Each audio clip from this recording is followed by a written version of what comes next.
Breaking news, Hannah is pissed off because I still have not bought her a birthday present. That's breaking news. Yeah, but so you were away for a while with your boyfriend? Yes. I was away in Spain having a fabulous time. Yeah? Yeah. Why don't you let your face show it? Anyway, go on. So, yeah. We need to edit. No, we don't need to edit. Well, nobody cares. Yes. Yeah, Okay. If you're trying to... Nobody's trying to score points. I'm just saying that you're... like from the start, you're just going to, put me, in a position that I don't want to be. Okay, how about this then? You're a bit pissed off with me because I haven't got you a birthday present. I just, you have to start from all over again. No, okay, put your headphones away. But people like the conflict, Hannah. No, but not like Okay. But, Hannah, okay, come on. It's just like, Okay. No. Daniel, do you want to jump in? Okay, well, just start the show. No, but I mean, okay. We'll just start from the beginning. No, we're starting again. No. I mean, yeah, come on. This is like, okay, come on, Hannah. News. I mean, what the fuck is the breaking news? Breaking news, because it is a small detail in your life and my life, and it's just funny. So what? Come on, Hannah. We have to be honest. And we have to be courageous. Honest, and courageous. Put your headphones on. Just like, be honest and courageous. Fuck me, you're sitting in the fence all the time. Yeah. And courageous, like where are you courageous? Okay, and I'm a bit freaked out. I got new glasses, right, but they're a bit too wide, and because I have got a big prescription, the sides of my head get very narrow when you look at me head on. It's like there and then there. You know what I mean? It looks a bit bonkers. But I didn't think about that when I tried the frames on without the prescription lenses. It looked good. Yeah, but I can see it now. But then you put the old glasses in, and it's got the same effect. I didn't notice that before. Happy birthday! I actually got a birthday letter from my son Jack from Netherlands, and it was posted 21st of March. Which is like day before my birthday. But it arrived yesterday. Oh, Jesus. From Amsterdam. From Netherlands. Jesus Christ. But what is that not absolutely beautiful? Oh, it's beautiful. And it says on the top, it's not what we have in life, but who we have in life that matters. Oh. And then it's a beautiful writing from Jack. Okay. Well, now, can I just say, last week I did the podcast on my own, and I tried to do it because Hannah wasn't available, Daniel wasn't available, and Jake wasn't. Yeah, anyway. So I had to do the podcast on my own. I found it very difficult, and I think it went on for about 30 or 40 minutes, but it was so bad, I edited it down to 12 minutes because I had nobody to bounce off. Although it is something that maybe I should try and do more of in between these podcasts, because maybe I'd get used to it and get better at it. Do you know what I mean? Maybe also you need to prepare yourself. Okay. Hannah... Like preferred subjects. Can I just say, you come in here with all guns blazing. I'm not and blazing. You shout these phrases out like preparation. And do you ever prepare? Never. Okay? In fact, Daniel is the only one who's got subjects prepared. Yeah, I've got some subjects. Okay, let's hear your subject. Come on. Well, we should talk about the studio. New TV series on TV Apple. Okay, well, just one moment. So, so it's nice. Oh, yeah, Jake isn't here, though, today because apparently it's Jake's birthday.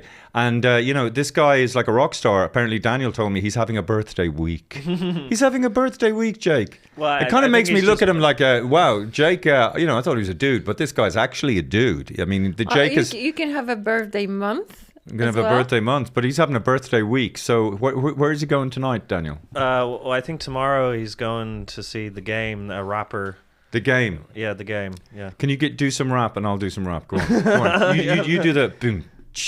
Okay. I'm walking down the road and I saw someone I know. And I said, hey, slow down. No, the Red Cross crowed. Remember, I hop and wait. Don't study, shop and wait. Look all around you. Do you know the Safe Cross Code? Yeah. Remember that? So cool. There was an ad there was an ad. Actually, the original ad in the Safe Cross Code, it was one, don't hurry, stop and wait, look all around you. That's the Safe Cross Code. And, you know, it was teaching children not to cross the road when the light was red. But in the original TV ad, there were two young children in it.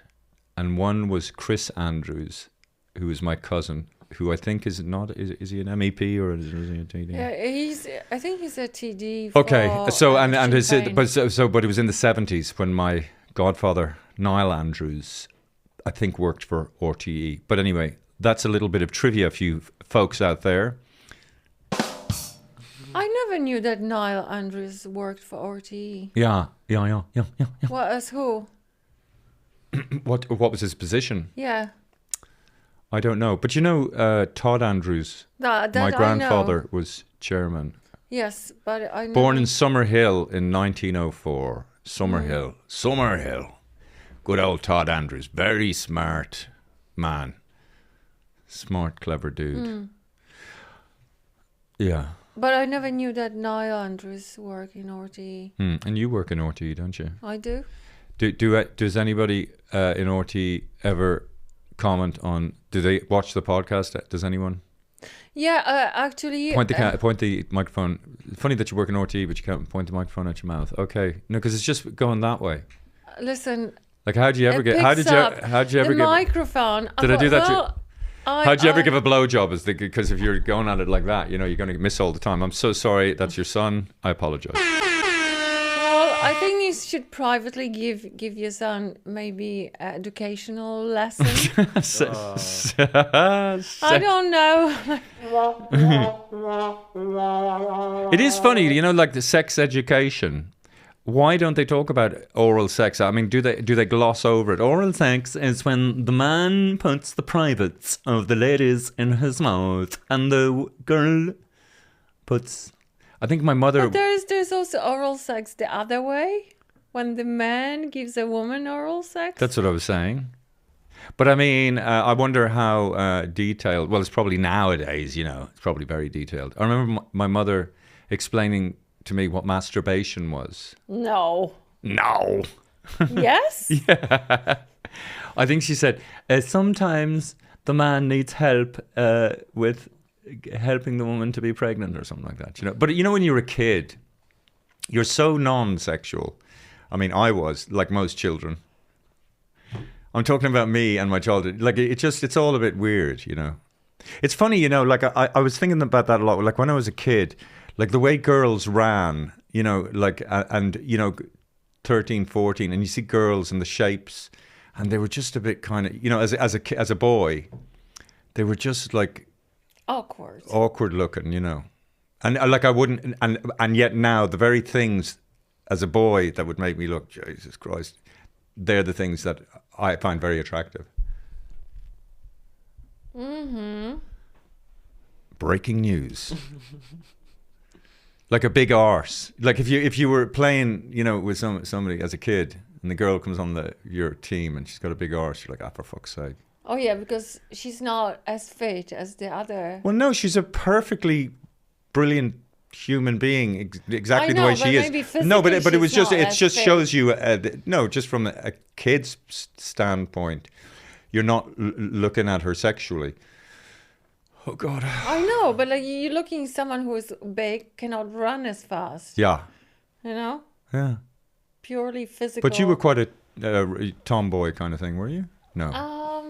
Oh, can you look at the microphone is, Daniel? Look at this. It's literally pointed there. Is your mouth there? David, No. what about you? Did you see what happened to you? What? I just pointed at your chest. Yeah, because I was mimicking you, Hannah. This bores me out of my head. Your constant comment. Okay, just don't touch it. There it is. Yeah. Well, okay, let's be honest here. Hannah is tired, and she has every right to be, because she arrived last night from Spain at about 10 or 11 and was up this morning at 6 a.m. and has been basically working for nearly 12 hours, right? Yes. Oh, for fuck's sake. So it's unfair, and I'd just like to apologise to Hannah, because you're tired. So I know Hannah's facial expressions so well. Like I know exactly where Hannah is emotionally, and if her chin is slightly tense like that, and the shape of her mouth, and I know when she's tired, know when she's happy, know when she's chilled out. Like I know her face like a native, like an indigenous native person knows the lay of the land. You know the way in these TV shows like 1923 and 1883. Do you ever see them? And I was watching Yellowstone. Yeah, Yellowstone. And these guys, they show up and they just look at the ground. He went that way about 3 days ago. Yeah, it was 2 horses. He stopped there and he read some poetry. Like, I mean, they can tell by the sign. So I can read your sign. That's quite cute. Okay, what's going on, Daniel? Oh, yes. What are we saying? So anyway, thank you for tuning into And That's Why We're Not Together. Hannah's tired. I had two duck legs before you came, and then I had a protein shake, and I feel so bloated, and my stomach feels like an atomic bomb about to explode. I mean, that is the great thing about being single, is that you can, if you happen to have a windy day, you can pass wind with impunity, and it's a lovely feeling. Brown, wham. And you sit in your own fecund stink. Okay, fecund. And you don't mind. Yes, okay, go on, Hannah. What are you saying? Oh, yeah, so, okay, what's happening, Daniel? Yeah, well, there's this Enoch Burke guy. Oh, Enoch Burke, yes. Yeah. Is he still, was he in the court today? Is he still in prison? I don't know if he's in prison. Yeah. What do you think of these Burkes? Enoch Burke, do you know about him? I just think that the more controversial is that he refused to follow the court orders. And I think even though he's maybe, right to refuse to use the pronouns, the court order didn't allow him to hang around the school, and he broke it. And okay, so Enoch Burke. The Burkes are an Irish family from Castlebar, known for their religious activism and frequent involvement in legal cases and protests in Ireland. Okay, so they have form. Like, this wasn't just a thing that happened. And maybe from reading that, actually, you could say that this was a perfect storm, and maybe they set this up specifically for this reason, because he did show up on St. Patrick's Day. One of the Burkes, members of the Burke family, showed up and gate crashed some dinner for expats and Irish people. Well, there was a Taoiseach. Expats and Irish people in the noonday sun. Ha ha. The family's members are fundamentalist evangelical Christians. Family members are parents Sean and Martina, and their 10 children. Holy mama. Did you know this, Daniel? No, I didn't know that. Yeah, wow. So Amy, Elijah, Enoch, Esther, Isaac, Jemima, Joshua, Kareen. The whole Bible. It's quite biblical, isn't it? Yeah. It's very much Noah's the Old Ark. Testament, yeah. Subjects of their protests include student rights and LGBTQ. Just a quick sidebar here. The Bull Mick is making an appearance at a gay pride event in Navan on April the 25th, which is a Friday, which I'm personally very excited about. Okay. Because, people, like in the past, I've done the Bull Mick as a character on Instagram, and then people who probably don't have any skin in the game, but they just want to protest on the behalf of gay people, to show their virtuosity and how clean and wonderful they are. But I like the fact that the gay pride group in Navan. They love. Oh, well, no, but they're bringing in, they're self-aware, they have a sense of humor, and they just want to rip the piss out of homophobia. I mean, in lots of parts of the world, it is just like a non-issue. Although I was talking to one of the people today, and he said there are lots of people, what he was talking about, men, who are in the closet still. Yeah, they it don't might turn out that they all come out of the closet and there will be no real men. That could be a danger. No, I think that was that not a wah wah wah wah wah wah wah wah. But I didn't realize that. I see. I'm not in that world. But I didn't realize that there'd be a lot of guys who don't want people to know that they're gay. Still. Or maybe they don't know themselves. Really. Okay. Anyway, but I'm just kind of delighted that the bull Mick has been asked. I mean, the character. It's just a very healthy place, I would think, to be. And but it's funny. I don't think Bull Mick fully knows. I think that's the funny thing. He probably doesn't know what kind of event it is and doesn't understand what he's there for. Or maybe he does know. Or maybe he's there to... we're going to play around with it. Anyway, there's lots of comedy business to do there, I would imagine. It's funny, you hear about this guy, Enoch Burke, and, I never really looked into it in Ireland, blah, blah, blah. But what I didn't realise that this is what they're a sort of activist protest family, and they go to where... progressive things are happening and sort of try and infiltrate or get involved and get, kicked out of things to bring attention to what they think is right or wrong. According to that. So Enoch Burke, in August of 2022, Wilson's Hospital School secured a temporary High Court injunction preventing Enoch Burke from either attending its premises or from teaching any class at the school. At the High Court hearing, the school claimed that Burke had 2 months earlier interrupted a church service held to mark the school's 260th anniversary, which was attended by clergy staff and present pupils, parents and board members. The school alleged that at the event, Burke said that his then principal should withdraw a request for teachers to address a transitioning student by their preferred pronouns. The school also alleged that Burke later approached the principal and made similar remarks to her, and that the principal told Burke she would speak to him at an appropriate time and place about the issue. Before she walked away, it was claimed that Burke then followed the principal and questioned her loudly, prompting other people to stand between the two of them. Okay, so it's all kind of spiraled out of control from there, to the point where he keeps on going back to the school. So it's really, we're talking about a kid, a really young kid, and it's a massive thing, whether you agree or disagree. If you're a human being and you're transitioning from one sex into the other thing, and so, you'd feel like a fucking idiot if one teacher just kept on, go on. No, I just think that even if he had a different opinion, he didn't choose the right time to voice it. Yeah. You know what I mean? There's always a time and a place where you can do it. You don't need to just interrupt. And if he was a good teacher and a good relationship with the student, you can assess the situation and you can see quite clearly that, Anyway, okay. So, but would you like to have Enoch Burke on the show?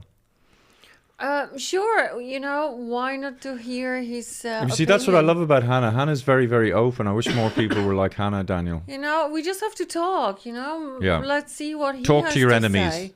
We'll see what rationality he has and what drives him to that extent that you prepare to go and to prison, to break the law. To put that's yourself it's so right. To prepare to go to prison for 500 days. Yeah. Wow. Do you know any other people, any other activists that believe so strongly? Could you stop coughing, Daniel? Yes. Yeah. One time I was arrested when I was in Munich for telling we're talking 35 years ago. And I told the cops to fuck off, and they held me in a cell until I'd pay a fine. And then I was sitting in Munich. I think it was Munich. Well, I was starting off as a street performer, and then I was in a cell with about 12 other people. And then one guy says, "Do you have the money to pay the fine?" And I said, "Yeah, I do." He said, "Well, you don't want to spend any more time in here than you need to." And then I said, "Yeah, you're right. Okay, I'll pay the fine."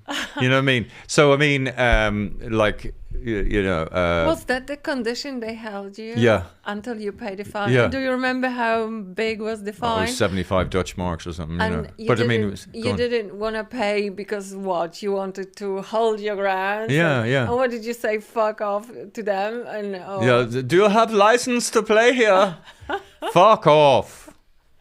Woo! And did you think that they would not understand?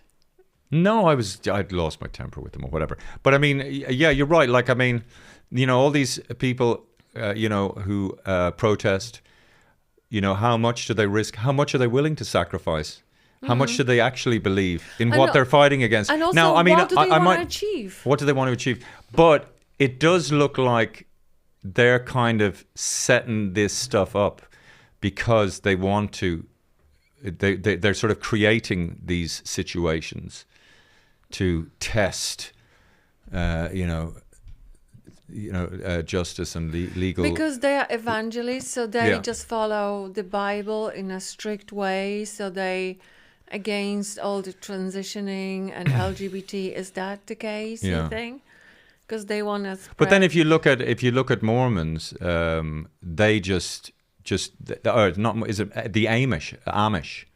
They just kind of do their own thing. They live adjacent to present day society, but certainly their values are totally different to what our values are. But they don't tend to kind of spill over into the modern day society and start protesting about what we're doing. Yeah, they kind of have broken off and they just. But aren't they having like exclusive their own sort of almost society? Yeah, but in other words, if I went into an Amish community and started protesting about whatever, I know. You know what I mean? They not having like their own enclave. They live. Who's they? Enoch family. I know that. That's not. I'm saying. Why don't they just build their own community and have their own fucking, school, whatever. Comedy podcast. Okay.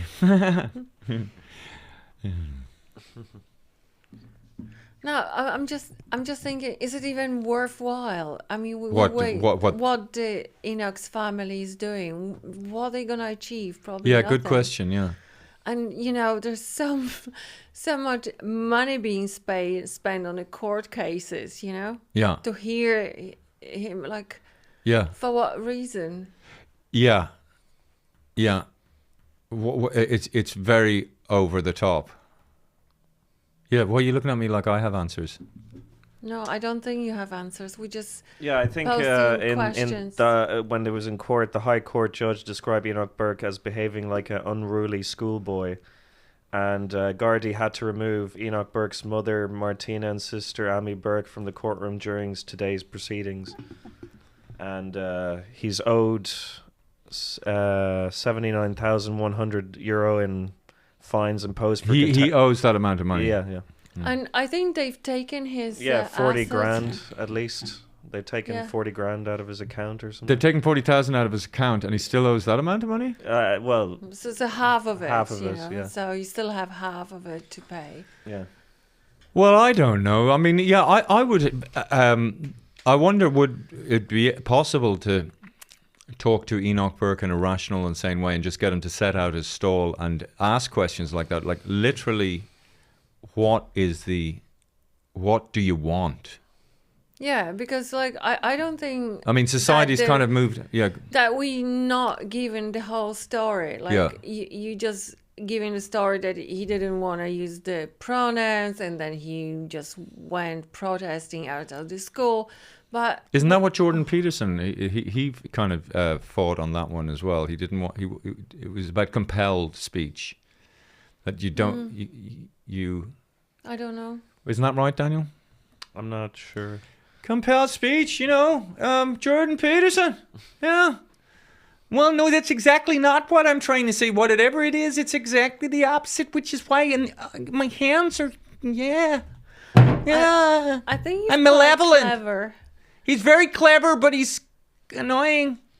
Well, and he's not afraid to say things. Well, that's the big thing. Yeah, I like that. People. That's so true, Anna. Because look, in my small experience as a comedian, I definitely know that if you second guess and say what you think people want to hear out of fear or out of desire to be liked, people will kind of hate you even more. But even though they'll disagree with you or hate you because you say something completely different and outspoken and against the tide of whatever the prevailing opinion is, they will respect you more. I mean, being principled and sticking to what you actually believe in and being able to explain the reason for it, it does have an in-tuneness. It does have a correct melody to it. And I do admire people when they risk an awful lot for what they believe in. But with the Burkes, I'm not sure. It just sounds. I think they're a bit crazy. Yeah. I think they're a bit. No, but I think they might be on a sort of a spectrum situation where they have like a literal. They just cling on to things. Oh, there was another family. Louis Theroux did a documentary about the most hateful family in the United States. Do you remember that family, Daniel? Where Jesus hates. Remember that family? Anyway, I remember them, and they protest against, when soldiers died in Iraq, and they were being buried. I mean, this family, and they'd get their kids to protest, and they'd make up these signs, and they were anyway. The documentary, if anybody's interested, the most hated family in the United States, Louis Theroux documentary. As I was saying that, I was doing that indigestion thing that politicians used to do back in the 70s or 80s. And it's not a feature, it was a real feature of politicians, because maybe diet was shit back then. And maybe diet is better now, but you certainly don't hear politicians talking like that. Indigestion. Yeah, they don't. There's not as much indigestion. I mean, Christ, when I remember in the 70s growing up, Paddy's dead. How old was he? 52. Everybody's dead at 50-fucking-5. They all had heart attacks. They had a great life up until the point they just ate and smoked and drank everything they fucking want. No exercise. I know, it's not a good way to live. Short, but exciting.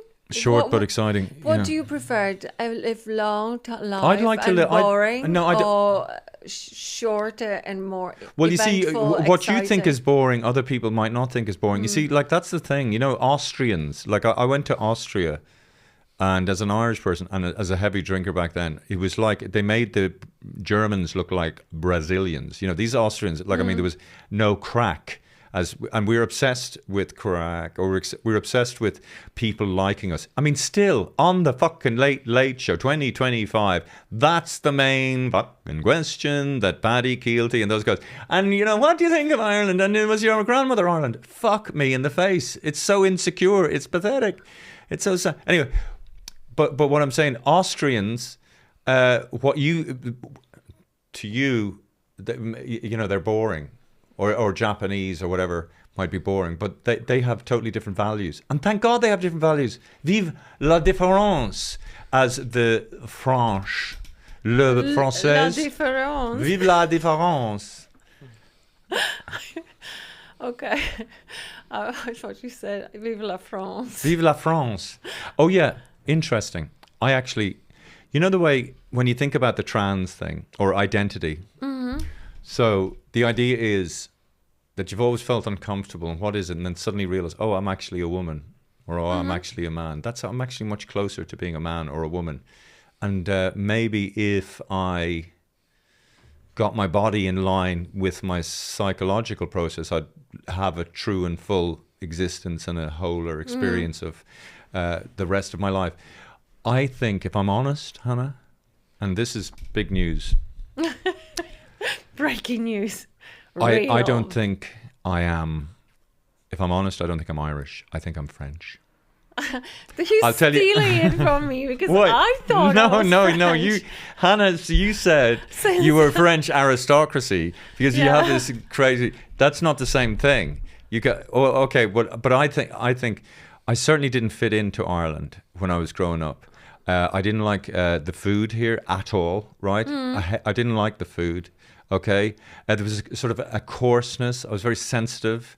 I had just a different way of looking at things, quite artistic. Okay, went to France for the first time when I was 12 on exchange. Up until that point, I'd been skinny all my life. The only time I put on weight, and it's hard to put on weight as a 12 or 12-year-old because you're running around, you've got a fast metabolism. The food, I think her name was Madame Grappot. We went to a place called La Baule.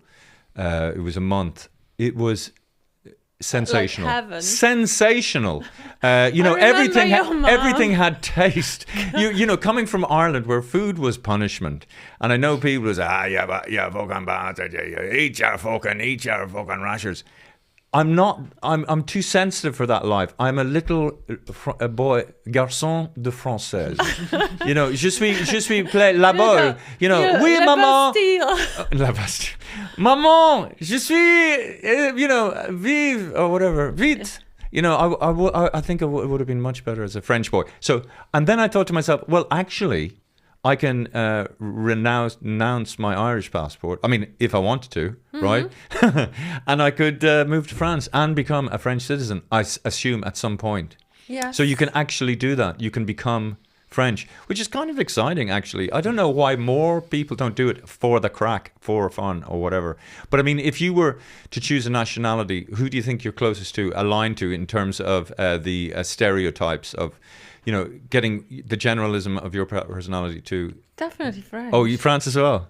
What about you, Daniel X? I said French aristocracy a long time ago. The finesse. The finesse. Myself, I don't know exactly. I was maybe a little French as well. Like, I don't know. Well, you know, look. Maybe if that's a family thing because we're all related. Like, you know. Yeah, I don't know. I mean, there's an element of that. That's true. I mean, we went to Marseille last year, and it was very nice. Like, we probably felt quite at home there or something. Like, yes. Yeah. I remember this lady. I think her name was Madame Grappot, or was it Duplat or something? I can't remember her name. And a lovely, lovely lady, and she'd cook these. We'd be out on the beach all day, running around, you know, just jumping in and out of the sea, bronzed little, you know, we were just the picture of health. And then we'd come back in with the fresh wind on our faces and go into and she'd get stale bread and make bread pudding. And you'd be just lumping this thing into you, and it was so delicious. And then come back to Ireland and spam, or, you know, potatoes and cabbage that smelt like the armpits. It was disgusting. And then you'd be there like that, and I'd look over my dad, and he'd be horsing it into his face. Like, you know, he was just looking at him. How can he eat that stuff? Well, he put like tons of salt. Yeah, I don't know, but you know, just looking at all these big ham-headed Irish. You know that Celebrity Big Brother. Oh yeah, so UK Celebrity Big Brother's happening again. I don't know when was the last one.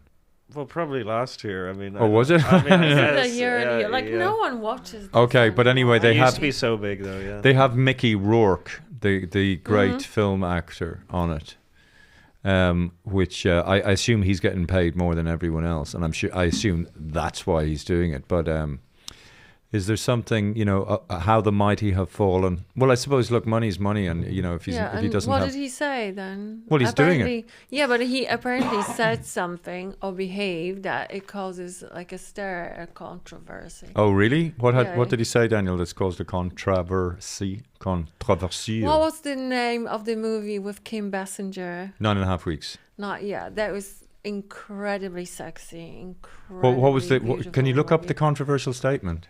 Okay, so Mickey Rourke is on the next episode of Big Brother, which has started already. She said it.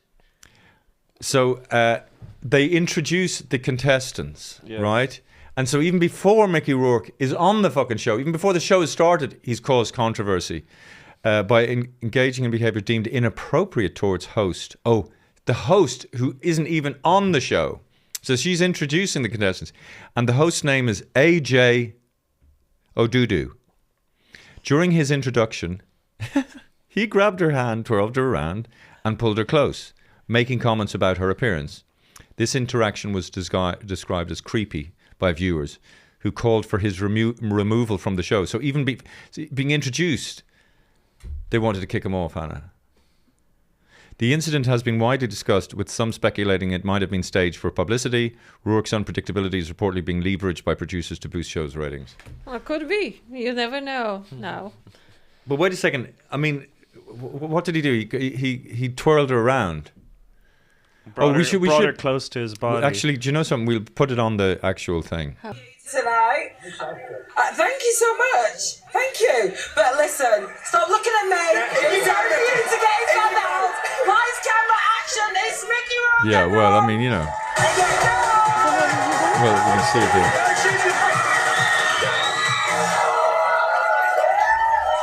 He does, like, he's there. He's non-recognizable in a cowboy hat. He's probably a few drinks. She's dressed like like in the Superwoman outfit that reveals everything. Hannah, you are not the best gauge for where society is, but that's what's wonderful about you, and thank God. And that's probably why I was so lucky that you put up with somebody as mental as me. But listen, we can't pretend. You're almost naked, and you pretend, and you want people to pretend that they don't see anything. Who are you talking about? You're almost naked. Like that. Presenter. Yeah. What's her name? It doesn't matter. Go on. She's so sexy. She reveals everything. You see her boobs, her bottom, and rightly so. It's beautiful to look at. Hallelujah. Yeah, I have seen the light. Perfect. Perky. It's beautiful. Like she Enoch looks Burke. amazing. Yeah. She looks amazing, but she's not dressed in even a skirt and a shirt. She's got this revealing outfit, which I would be staring at. Hey, wouldn't that be amazing if one of the Enoch Burke's families did an OnlyFans? Wouldn't that be fucking hilarious? They'd make a lot of money. Oh yeah. Okay. Yeah. So you think it's a storm in a shit cup? I think so, and also okay, and also they thrive all this on a bit controversy, a bit of but also I mean like I do that as well. Like when I look at a really good looking woman, walking by, I look and then I'm so obvious, Jesus Christ. Whereas women also look at guys, but they're so much more understated and subtle and cool, and they do the side eye, which I didn't know. I mean, obviously I've heard a lot, but it's quite something. Women are so, like they just do that. They're so cool. Like, I mean, you they don't go like this. You go like, oh, but also, and I'd say it's quite possible. The way Mickey Burke, the way Mickey Rourke is behaving, Daniel. Did you see the script? Yeah. Did you see the script? Did you see the clip? Yeah. He looks like he hasn't got a fucking clue what's going on, or he's drunk. But he's a bit under influence. But quite possibly, his fucking agent is saying, "Hey Mickey, we got this thing in London. It's great. It's £1 million for blah blah blah. You just stay in for a few days, and." Do you want to hear about it, Mickey? Oh, whatever the fuck. Yeah, I'll do it. But no, it's Big Brother. What? Big Brother? You mean like 1984? You mean 1984 like, George Orwell? No, it's a TV show. Have you never seen it, Mickey? Okay, I'll send you over. Yeah, whatever. And he never looks at it. Just be yourself. So he walks on. He thinks it's an award ceremony. He doesn't know what the fuck is going on. He thinks it's the... So he just sees this. He doesn't... He is behaving like he doesn't know what's going on. And then he's and then because she said, so what are you looking forward to it? And she said, I don't know what I'm doing. Yeah, I mean, but he's true. He doesn't know what he's doing. Anyway, okay. And also he's very much unrecognizable. Well, that's apparently, yeah. It's weird because he says his face is like that because he took on fights where he got badly punched, so they had to reconstruct his face. But I don't know. I've never seen a fighter that much as big a transformation from how he used to look to how he looks now. Yeah. I mean, it looks like a weird botched plastic surgery. That's why Simon Cowell looks fucking bizarre.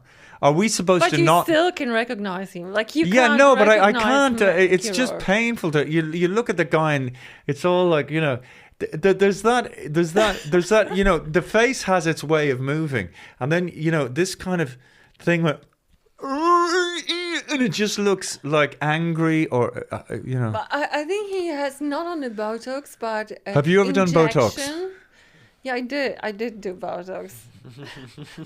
Botox nowadays is just like such a procedure that you go, 10 minutes. But with Botox, do you have to do it break. all the time, kind of thing? You can't. Hey, by the way, how long have we been broadcasting? 55 minutes. We'll finish soon enough now. Yeah. Yeah. So Botox is great nowadays. It doesn't freeze your face, give you some movement, and just gives you that little bit warmth. Does it get rid of your wrinkles? I wonder, has anybody Botoxed their balls? Well, would it actually do that to your balls? Would it get rid of your wrinkles in your balls? But maybe you wouldn't feel that much anymore. You wouldn't feel your balls, so it's probably a good thing to do then. If you wanted to get into a fight and you'd kick somebody in the balls and they'd just be like that. We're going to finish on this one. Who was saying about the stats as far as 20%? Go on. What were you going to say? Yeah. So apparently, it's this big news that 80% women go. 80% of women go for 20% of men. Has that not always been the case? Because if you're saying that if a large amount of women are attracted to only a small percentage of men, which means those percentages are very attractive, but that's what attractive is, because if everybody was attractive, then we couldn't measure what was, you know what I mean? So there is a symmetry that is quite distinguishable from people who look like me. But I think, well, maybe even if it was all the time like this, because of internet and because it can be it can be spread, so like echo chamber. Yeah, but so echo chamber. Okay, Hannah, look, listen. Hannah, yes, you're saying that 80% of women will only hook up with 20% of men. So those 20% of men, it's an absolute what do they call it? Like a feast. Yeah. So they can do whatever. So they can have multiple partners. And they are not the ones. What about so 80%? So 20% of women then therefore what are just will just go for they have a more realistic approach to who they're going to date.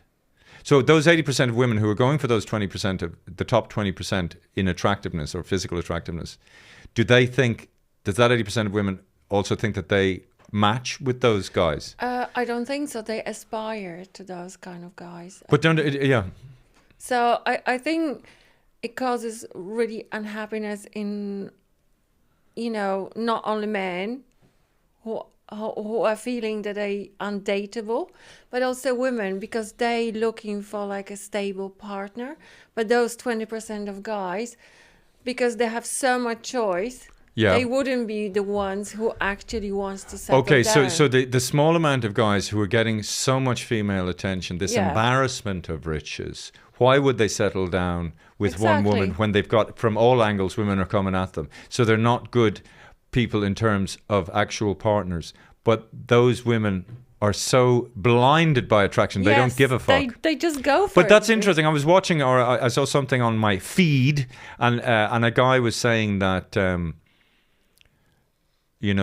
a lot of women he knows in his life go for guys, and it's a lot of men it's the same, but a lot of women go for guys who are not stable, who are just jerks or whatever, and they can't earn a living, but they're attracted to guys like that, and vice versa. Men are attracted to women who are completely incompatible for them. Yeah, but he was so this guy, and I think it was going back to what we were saying. This guy is saying that he was stable, he was reliable, he worshipped this girl that he was going out with, and he would have done anything for her, provided her with whatever she wanted, if that's what she wanted. But she went out with this other guy who turned out to have a drug problem, and he was totally unreliable, and she ended up living in a what do you call it? Those squalors. Yeah, no, those they're kind of trailer in the United States, and she got pregnant with this guy, and she had to work a job scrubbing floors. So rather than go out with the guy that was going to be fantastic, she'd rather fucking scrub floors and clean up shit and have her daughter in an environment that wasn't that safe. But maybe that's could be comes from the childhood, the patterns we learn from our parents, or could be inclination to create drama what she is attracted to, it's not good for her. It's a part of growing up and understanding what's good for you or not. Yeah. And usually we go to terms, or we learn in the later part of life, you know, after being broken a few times. You know, some people don't learn at all, but like if you come over and over the same relationship and it's not working, so obviously, one has to change the rule of engagement. Yeah. And look for something else, Well, and find the beauty and attraction with something maybe which is less exciting and dramatic. Well, that's easy to say. I mean, but I think you get to that point after having a few relationships. I mean, when we first got together, like, I mean, there was no thought to it. There's no planning to it. We were just, you know, traveling around here, traveling around there. We meet up with each other, and we just hook up, and that's that. And then when you're young, you can just sort of live in each other's pockets, and you don't, things that now we're like, we can't deal with. We just, you know, you're just shoved up against each other. And when you're older, I think you kind of want to be in a relationship, but you need loads of space. You know, you want to just occasionally meet up, but then I think it probably is a much healthier relationship if you can, you know, meet up from time to time, but you have your own things, your own hobbies, and interests, and friends. Yeah. And do you think? I think it is healthier because. What do you think about polyamory, by the way? Well, there was a time when I thought that I could love few people at the same time. Yeah. I had this idea, but it turned out that actually it's not as easy and it's not as straightforward. Well, multiple partners. I think both couples have to be on the same page as regards them. But very rarely people are on the same page. There's always like friction and always different idea, and it's very hard to clarify. And we are jealous, and we are you know, like not the same, and it's never gonna be equal. And it's always one person is more attracted than the other. Anyway, I'm a big fan of human beings, and in particular, I just am so grateful for femininity. It's one of the best things I've ever seen. And I love, the idea of womanhood. And like my dad said, you know, have to respect women. And I have huge amounts of respect for women. Alleluia. Yeah, because we are just like... we're in it together, Hannah. We're in it together. We're in it together. But women are almost like, you know, like we can produce children.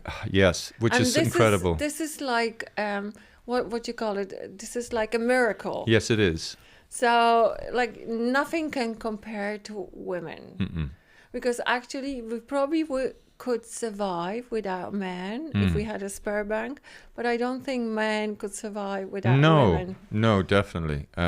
But I remember when you were carrying Daniel for the first time, and he got big and everything, and then we went to Elbląg, and you know, and but to see that memory of you in the bed, you were half asleep, and Daniel was on your breast, feeding, and you go out to the kitchen. No, but you go out to the kitchen, and you come back in at 7 a.m. The light's just coming in, and it's this sculpture or this painting, this classic, you know, Gauguin, Rodin thing, and it's just in your bed, and there it is, and you're just the mother and child, you know, breastfeeding, the baby half asleep, the mother half asleep, and that's it.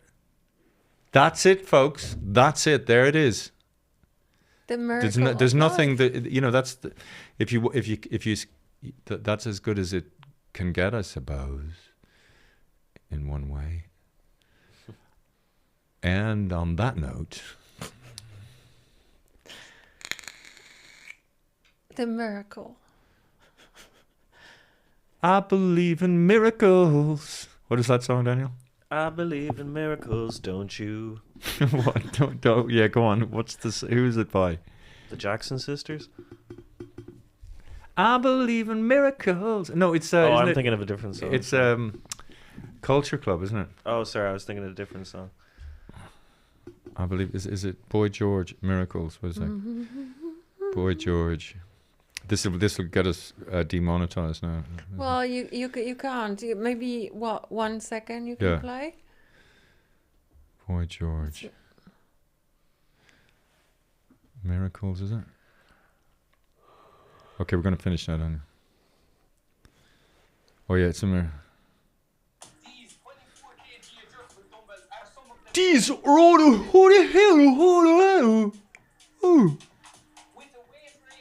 with a way rain. See, that's the way that's the Irish. That's the way we used to be. But that's the how, the who, the where we would be. Oh, bad to be like that and whacking in there, and then you should all whack there. And then hello, good evening. I'm English. It's almost German. 1, 2, 3, 4. And pick up that and go to work. Protestant work ethic. We were different. This bastards. English guy, Look, English guy told me that Irish people, it's not accents, it's a different language. Well, thank you so much.